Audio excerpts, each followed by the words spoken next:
Okay. Now we will talk about the another very important landmark judgment, that is Keshwanandan Bharti versus State of Kerala 1973. So in the previous lecture we actually completed the Golaknath case. You can check the playlist, and now we will continue after that. So in the Golaknath case, the 11 judges bench of the Supreme Court stated that the law which is made by the parliament, even under article 368, will come, that will also be the law within the meaning of article 3 sub clause 2 of the Indian constitution or the part 3rd. ठीक है. So the parliament cannot curtail the fundamental right, that is which is given in the part 3rd of the constitution. So what was the aftermath? उसके बाद हुआ क्या था? Golaknath case के बाद parliament ने 25th अमेंडमेंट एक्ट को लेके आए थे, and even by the virtue of 24th amendment act, two changes were made. एक तो 13 का 4 क्रिएट किया गया, means any amendment made under article 368 will not be the law, जो 13 के 2 में बोला गया है, और आर्टिकल 368 में भी वहाँ पर भी अमेंडमेंट सेम किया गया. ठीक है. तो ये तो 2 अमेंडमेंट्स किए गए, साथ ही 31C भी क्रिएट किया गया. वहाँ पे ये भी बोला गया कि 39B और 39C, यानी ये आपका directive principle of state policy है, जहाँ पर वेलफेयर इम्प्लीमेंटेशन या सोशल वेलफेयर के लिए जो पॉलिसीज़ जो गवर्नमेंट बनाती हैं, that in that cases even if it curtails article 14 और 19, then that can not be challenged in the courts of law. तो ये उन्होंने पार्लियामेंट ने इसके ऊपर बाद में आफ्टर द गोलकनाथ जजमेंट ये कर दिया गया था. अब यहाँ पर जब इशू उठा तो फर्दर एक अब जो केस हम पढ़ेंगे, that is the in which the theory of basic structure was laid down, that is the Kesavananda Bharati versus state of Kerala 1973. So the Supreme Court reviewed the decision of the honourable Supreme Court in the, that is 11 जजेस bench in the Golaknath versus state of Punjab. Okay. And and considered that the validity of 24th, 25th and 26th and the 29th amendment. Okay.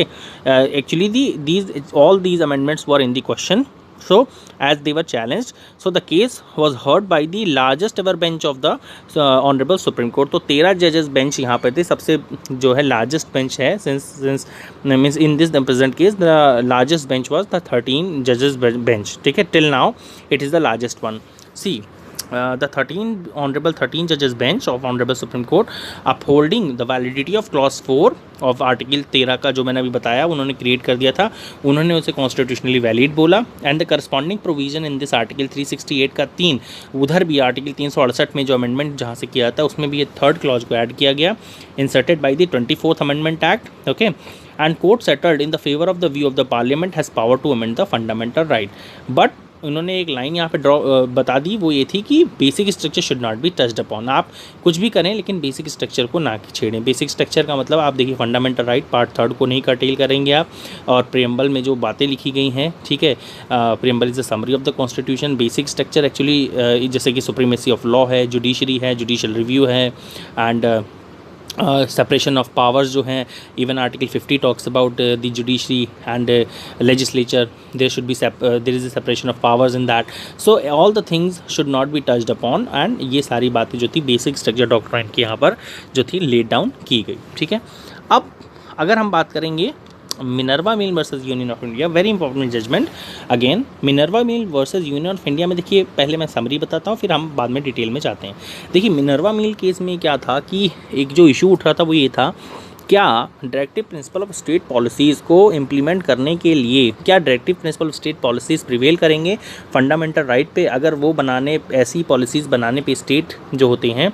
Part 4 में DPSP is given which is actually borrowed from where, कहाँ से लिया गया है, तो it is taken from the Irish constitution, directive principle of DPSP.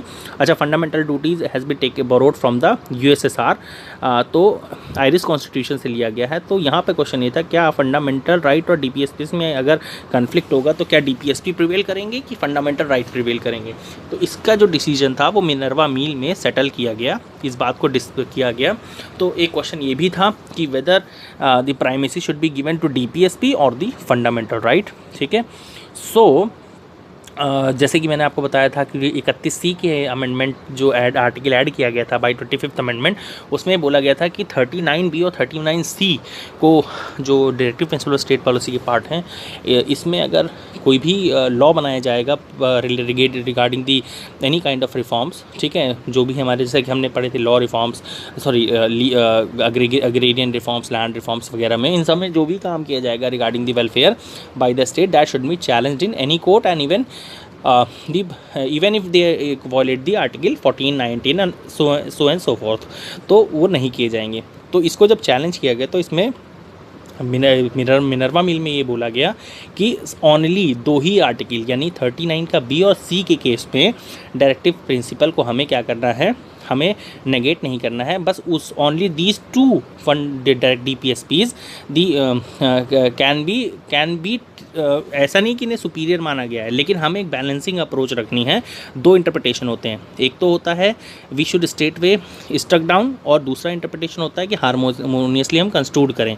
तो अगर conflict हो जाएगा तो प्राइमेसी किसको दे दी जाएगी, DPSP को दी जाएगी, लेकिन सिर्फ 2 ही केसेस में, एक तो आर्टिकल 39 का बी और आर्टिकल 39 का सी पढ़ेंगे तो पता चलेगा इसमें क्या दिया है, welfare, equal distribution of resources, welfare वगैरह के केस में ये दिया गया है। तो ये 2 ही आर्टिकल में सिर्फ प्राइमेसी दी जाएगी DPSPs को, अदरवाइज और किसी भी डायरेक्टिव प्रिंसिपल को कोई भी प्राइमेसी नहीं दी जाएगी over fundamental rights.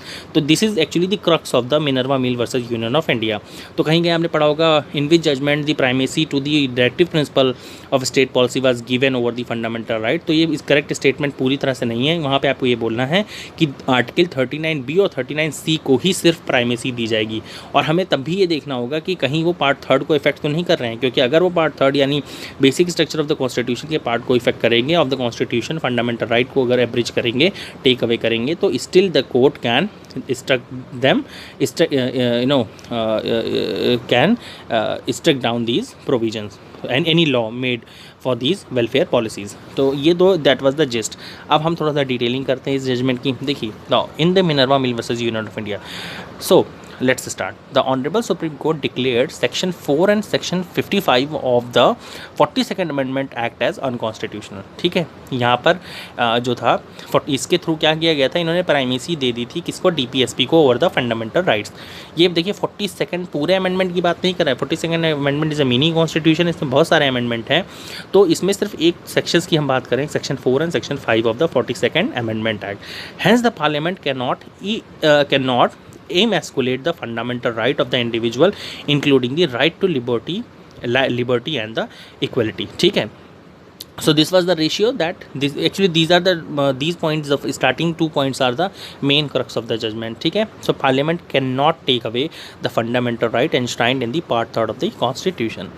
so in the Minerva Mill case in 1980, the court verdict was that the law under article 31C would be protected, the law under article 31C would be protected only if it is made to implement the DPSP, that is article 39B and 39C जो मैंने अभी explain किया, and not any other DPSP। सारे DPSPs को नहीं बात control cover करता है, ये सिर्फ ओनली 2 ही DPSPs को कवर करेगा।